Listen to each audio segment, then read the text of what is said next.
Hello friends, इस video में हम मॉलिक्यूलर बायोलॉजी का एक टॉपिक डिस्कस करेंगे और वो टॉपिक है concept and types of DNA replication. इससे पहले हम मॉलिक्यूलर बायोलॉजी के दो टॉपिक आपके साथ डिस्कस कर चुके हैं, जिनमें से एक था स्ट्रक्चर ऑफ डीएनए जिसमें हमने वाटसन क्रिक मॉडल डिस्कस किया था, और दूसरा वीडियो था जिसमें हमने आपको केमिकल नेचर ऑफ डीएनए के बारे में डिस्कस किया था। उसी क्रम में आगे बढ़ते हुए, उसी सीरीज़ को आगे बढ़ाते हुए अगला आज हम एक टॉपिक लेते हैं जिसमें हम आपको ये बताएंगे, आपके साथ ये डिस्कस करेंगे कि डीएनए का रेप्लिकेशन होता क्या है और ये किन किन विधियों से होता है। यहाँ पर दो छोटे छोटे हम टॉपिक लिए हैं आज। एक जस्ट कॉन्सेप्ट के डीएनए रेप्लिकेशन का मतलब क्या है और कौन कौन से मेथड्स हैं जिनके द्वारा डीएनए रेप्लिकेशन होता है। तो आइए स्टार्ट करते हैं टॉपिक को। सबसे पहले हम अब बात करते हैं कि डीएनए रेप्लिकेशन है क्या। ये बहुत नया टॉपिक नहीं है, इसको आप प्रारंभ से जब 11th-12th में पढ़ते हैं तब से ही हम इसको डिस्कस करते चले आ रहे हैं कि डीएनए रेप्लिकेशन क्या होता है, या ये कह सकते हैं कि रेप्लिकेशन डीएनए का एक विशिष्ट गुण होता है। इसके साथ साथ डीएनए ना केवल अपनी आइडेंटिकल कॉपीज़ बनाता है बल्कि ये वास्तव में आनुवंशिक गुणों के नियंत्रण का आधार भी है। तो 3 पॉइंट्स आपको पहली स्लाइड पर जो नज़र आ रहे हैं उनको आप देखेंगे। जेनेटिक मटेरियल के रूप में डीएनए का प्रमुख गुण यह है कि यह अपने जैसी एग्जैक्ट कॉपीज बना सकता है। डीएनए की यह विशेषता होती है कि यह सिमिलर अपने जैसी एग्जैक्ट कॉपीज बना सकता है, जिसके आधार पर यह आनुवंशिक लक्षणों के संचरण पर नियंत्रण भी करता है। और डीएनए के इसी गुण को, जिसमें वह अपने जैसी आइडेंटिकल या एग्जैक्ट कॉपीज बना सकता है, उसी को डीएनए रेप्लिकेशन कहते हैं। डीएनए रेप्लिकेशन के द्वारा दो आइडेंटिकल डॉटर मॉलिक्यूल्स को जन्म देता है। अर्थात डीएनए का जब रेप्लिकेशन होता है तो इससे दो आइडेंटिकल डॉटर डीएनए मॉलिक्यूल्स बनते हैं।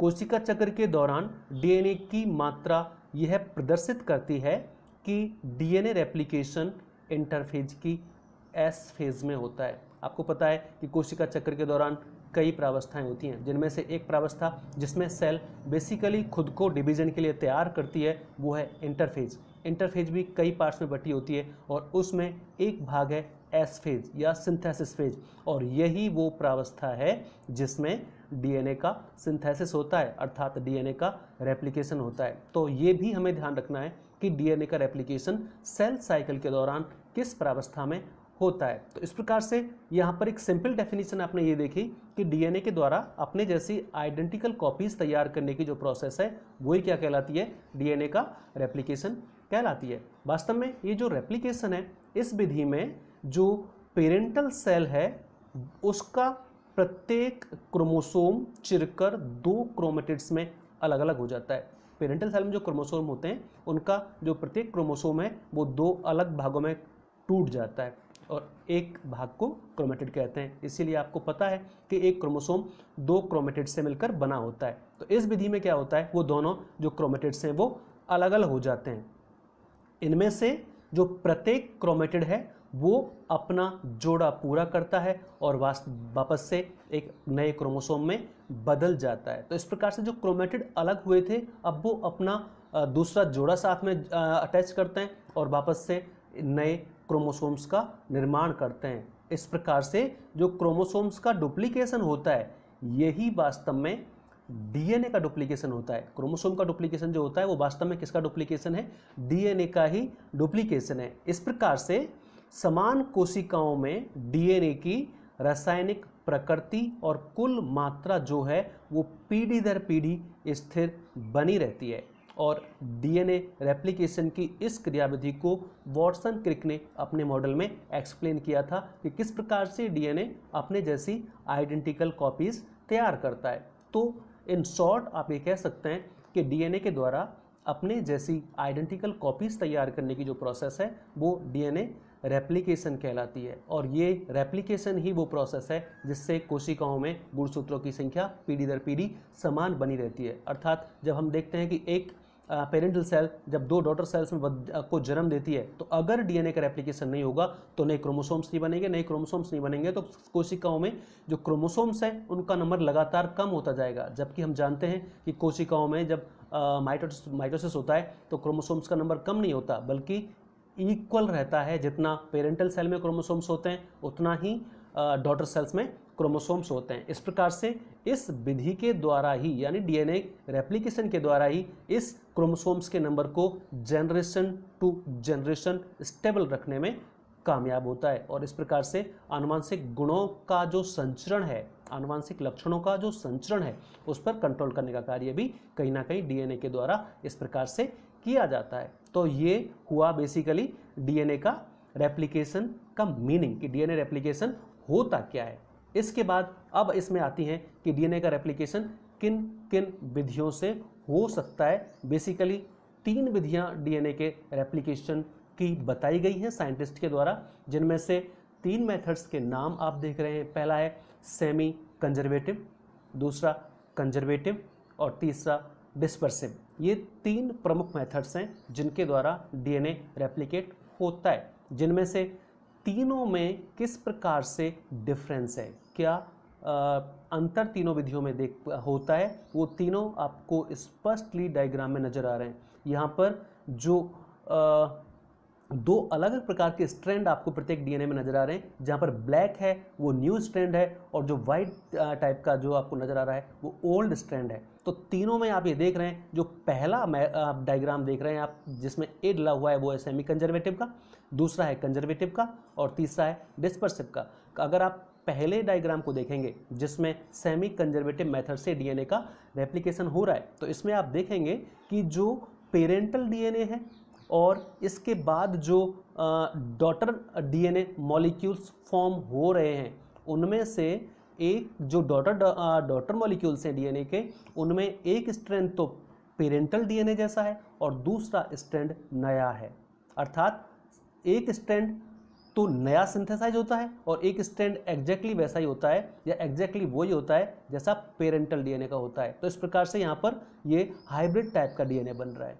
जबकि दूसरा जो आप कंजर्वेटिव में देख रहे हैं, बी डायग्राम में इधर आप देख रहे हैं, यहाँ पर जो पेरेंटल डीएनए है उससे बनने वाले जो डॉटर मॉलिक्यूल्स हैं, उनमें जो बनने वाले स्ट्रैंड हैं वो बिल्कुल नए होते हैं, उनमें पेरेंटल डीएनए का कोई स्ट्रैंड नहीं होता। इस प्रकार से ये अलग प्रकार का प्रोसेस हुआ। और तीसरे प्रकार का ये है कि यहाँ पर आप एक ही स्ट्रैंड में दोनों ही मॉलिक्यूल्स के जो टुकड़े हैं वो देखेंगे।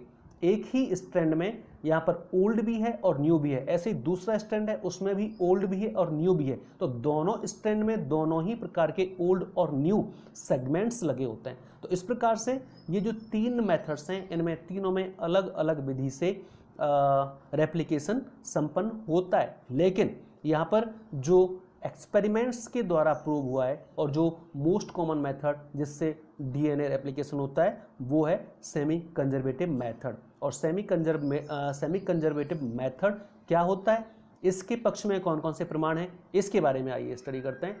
तो बात करते हैं सेमी कंजर्वेटिव मेथड की। यहाँ पर इस मेथड के बारे में सिंपली 4 पॉइंट्स आपके सामने लिखे हुए हैं। पहला पॉइंट आप देख रहे हैं, the semi conservative mode of DNA replication was suggested by Watson and Crick along with the double helix model of DNA। ये जो सेमी कंजर्वेटिव मेथड है ये वॉटसन और क्रिक ने ही सजेस्ट किया था 1953 में, जब उन्होंने डीएनए का डबल हेलिक्स मॉडल स्ट्रक्चर वाला दिया था, जो हम स्टडी कर चुके हैं प्रीवियस वीडियो में। इस प्रकार से इस मेथड को सजेस्ट करने वाले थे वॉटसन और Crick. Here the replication of DNA involves the progressive separation of the 2 strands of DNA molecules by breaking up of hydrogen bonds between base pairs। यहाँ पर सबसे पहले जो दोनों स्ट्रैंड होते हैं उनके बीच में जो बेस पेयर्स हैं उनके मध्य पाए जाने वाले हाइड्रोजन बॉन्ड ब्रेक होते हैं और ये दोनों स्ट्रैंड अलग अलग होने शुरू हो जाते हैं। इस प्रकार से each strand acting as template synthesizes their complementary new strand on itself taking raw material from the nuclear sap। इस प्रकार से जो स्ट्रैंड ये पेरेंटल डीएनए, इस पेरेंटल डीएनए के जो दोनों स्ट्रैंड सेपरेट होना स्टार्ट होते हैं, ये अब नए डीएनए के लिए या डॉटर डीएनए मॉलिक्यूल्स के लिए टेम्पलेट का कार्य करते हैं और इन पर अब नए डीएनए स्ट्रैंड सिंथेसाइज होते हैं और उनको बनने के लिए जो रॉ मटेरियल चाहिए होता है वो न्यूक्लियर सेप से यहाँ पर इनको मिलता है और इस प्रकार से दोनों जो पेरेंटल स्ट्रैंड अलग हुए थे उन दोनों पर दो नए स्ट्रैंड बन जाते हैं। Thus, two daughter DNA helices are formed. Each daughter DNA helix has one old or parental and one new strand. जैसा कि अभी आपको पहले मैंने डायग्राम में बताया था कि जो दोनों डॉटर मॉलिक्यूल्स बनते हैं डीएनए के, उनमें एक स्ट्रैंड ओल्ड होता है जो पेरेंटल डीएनए वाला होता है, पेरेंटल डीएनए के जैसा होता है या पेरेंटल डीएनए का ही होता है, और दूसरा स्ट्रैंड नया सिंथेसिस होता है। तो इस प्रकार से क्योंकि यहाँ पर हाफ मॉलिक्यूल पेरेंटल होता है और हाफ न्यू सिंथेसिस होता है, इस प्रकार से इस मेथड को सेमी कंजर्वेटिव मेथड कहा जाता है। यहाँ पर जो पेरेंटल मॉलिक्यूल है वो पूरा की पूरा कंजर्व नहीं रहता, आधा कंजर्व रहता है, इसीलिए इस रेप्लिकेशन मेथड को सेमी कंजर्वेटिव मेथड कहा जाता है। इस मेथड के पक्ष में कई साइंटिस्ट ने अपने प्रयोग किए और इसको सक्सेसफुली ये प्रूव किया कि वास्तव में डीएनए का रेप्लिकेशन इसी मेथड से होता है। इनमें से एक बहुत कॉमन एक्सपेरिमेंट है जो अभी आपने पहले पढ़ भी चुके हैं और यहाँ मैं उसको शॉर्ट में आपको एक बार बताऊंगा, और वो है एक्सपेरिमेंट स्टॉहल और मैसेल्सन का। इस एक्सपेरिमेंट के द्वारा उन्होंने ये प्रूव किया था कि डीएनए का रेप्लिकेशन सेमी कंजर्वेटिव मेथड से ही होता है। तो ये एक्सपेरिमेंट क्या था, इसको डायग्रामेटिकली आप यहाँ पर देख सकते हैं कि इस एक्सपेरिमेंट में किस प्रकार से मैसेल्सन और स्टॉहल ने ये बताया कि डीएनए का रेप्लिकेशन सेमी कंजर्वेटिव मेथड से होता है। इस एक्सपेरिमेंट में मैसेल्सन और स्टॉहल ने बेसिकली ई कोलाई बैक्टीरिया पर एक्सपेरिमेंट किए। ई कोलाई बैक्टीरिया जिसको आप आसानी से कल्चर मीडियम में ग्रो करवा सकते हैं, उसका कल्चर कर सकते हैं, इसको ही इन्होंने लिया और इस पर एक्सपेरिमेंट किया।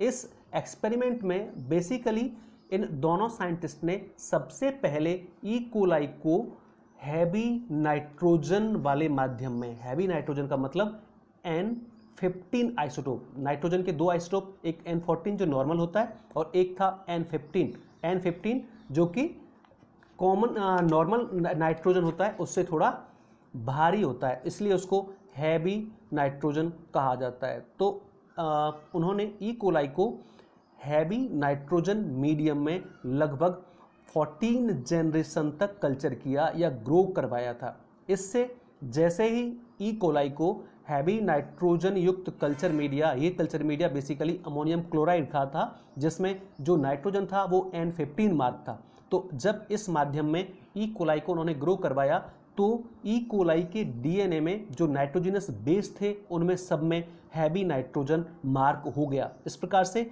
अब इसमें जो डीएनए था वो उसमें N15 नाइट्रोजन था।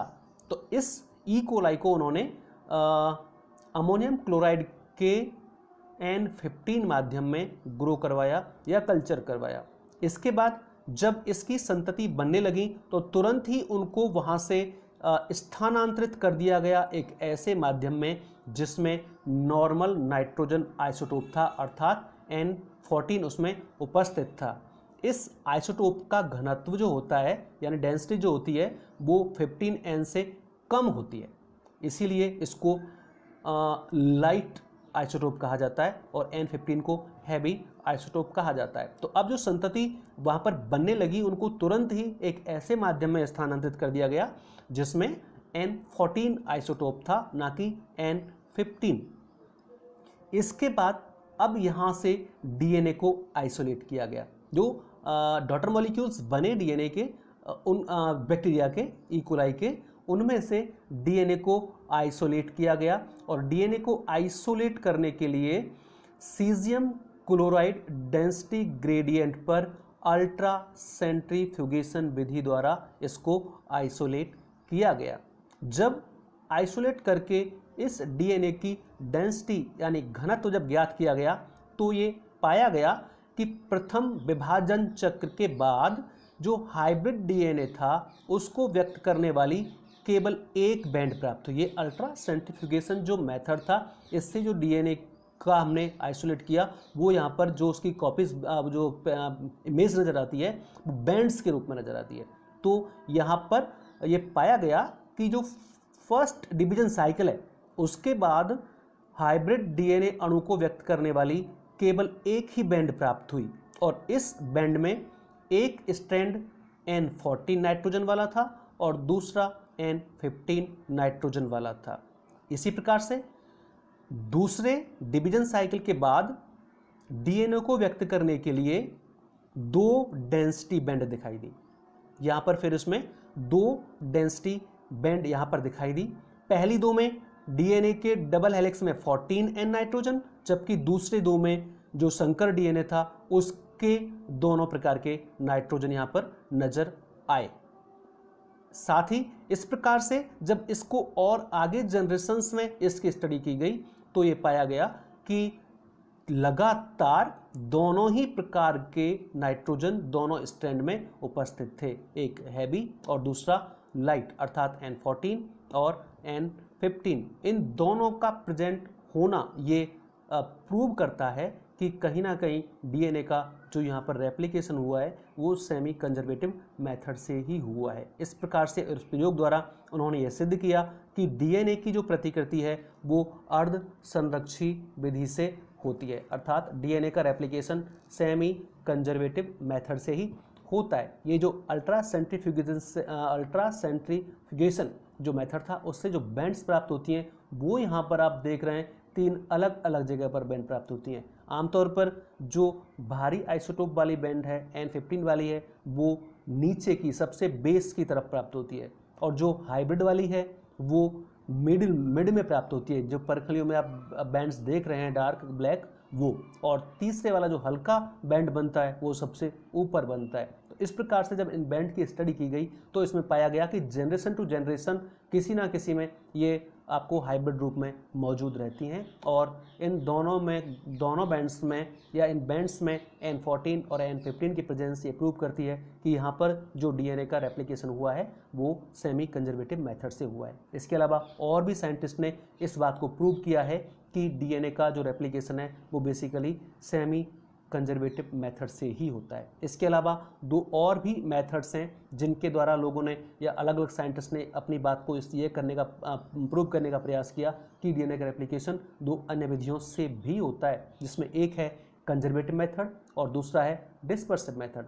कंजर्वेटिव मेथड जैसा कि मैंने आपको बताया था, यहाँ पर जो डॉटर मॉलिक्यूल्स बनते हैं उनमें पेरेंटल डीएनए का बिल्कुल कोई स्ट्रैंड नहीं होता, अर्थात जो डॉटर डीएनए के स्ट्रैंड बनते हैं वो एकदम नए बनते हैं। दोनों की दोनों स्ट्रैंड नए होते हैं। इस प्रकार से यहाँ पर जो पेरेंटल डीएनए है वो पूरा की पूरा कंजर्व रहता है, इसीलिए इस मेथड को कंजर्वेटिव मेथड कहा जाता है। तो यहाँ पर जो डॉटर मॉलिक्यूल्स डीएनए का बनता है इस रेप्लिकेशन प्रोसेस के द्वारा, उसमें दोनों के दोनों ही स्ट्रैंड न्यूली फॉर्म्ड होते हैं।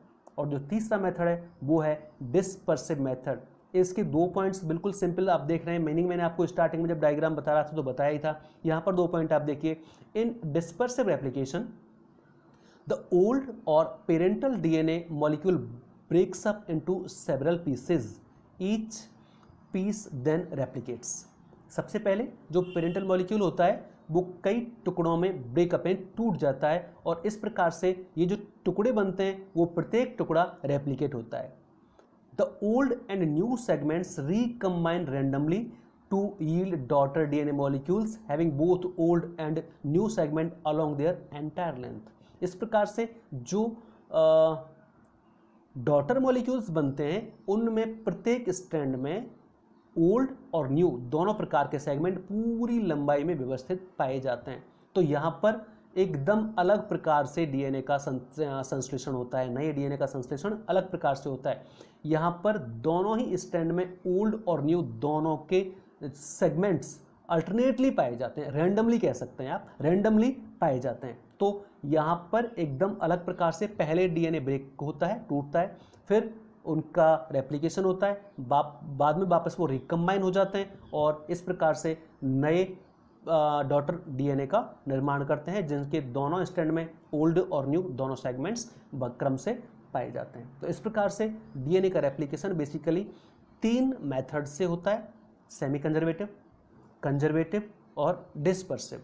ये एक महत्वपूर्ण टॉपिक है आपका मॉलिक्यूलर बायोलॉजी में कि डीएनए रेप्लिकेशन होता क्या है और किन किन विधियों से होता है। तो ये 3 विधियां और विशेषकर यहाँ पर जो एक्सपेरिमेंट हमने आपको बताया था, ये एक्सपेरिमेंट भी आपको करना है, ये भी एग्जाम्स में पूछा जाता है। तो ये आप एक प्रमुख टॉपिक इस वीडियो में हमने आपसे डिस्कस किया, वो है कॉन्सेप्ट एंड टाइप्स या मेथड्स ऑफ डीएनए रेप्लिकेशन। आप इसको देखें और इसको एक बार समझने का प्रयास करें। इसके बाद अगले वीडियो में हम स्टडी करेंगे मैकेनिज्म ऑफ डीएनए रेप्लिकेशन, कि डीएनए रेप्लिकेशन होता किस प्रकार से, किन स्टेप्स में ये प्रोसेस पूरी होती है। तो इसका जस्ट आगे का जो पॉइंट है वो हम अगले वीडियो में डिस्कस करेंगे। Thank you.